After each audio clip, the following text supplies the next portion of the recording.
Hello అండి, welcome to my channel Yana gardening. నేను లక్ష్మిని మాట్లాడుతున్నాను.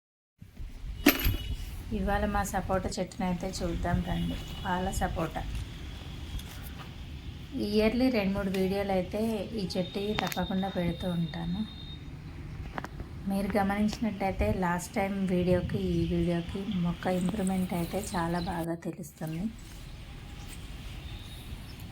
ఈ సపోటా పండ్లను ఎలా మాగపెట్టాలి ఏంటి అనేది నేను లాస్ట్ టైం ఒక వీడియో చేశాను.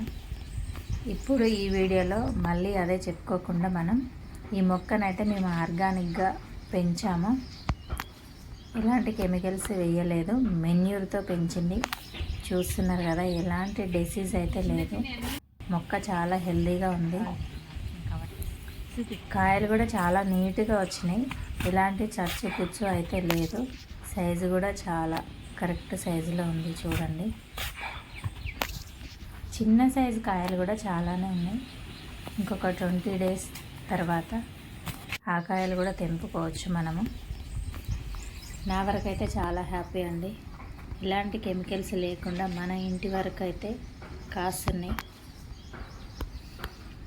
ఎప్పుడు మనం వాటర్ పోస్తూ ఉంటాము, కానీ ఈసారి అలా కాకుండా ఇలా పారుతూ వస్తున్న నీళ్ళు, కాలువలో పారుతూ వస్తున్న నీళ్ళని చూస్తే చాలా సంతోషంగా అనిపిస్తూ ఉంది.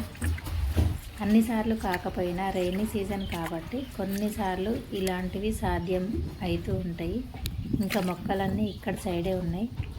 జామ, సపోటా, ఉసిరి చెట్లన్నీ ఇక్కడ సైడే ఉన్నాయి. ఇదండి ఇవాల్టి వీడియో. మీకు నచ్చితే ఒక లైక్ ఇవ్వగలరు. Thank you for watching my videos.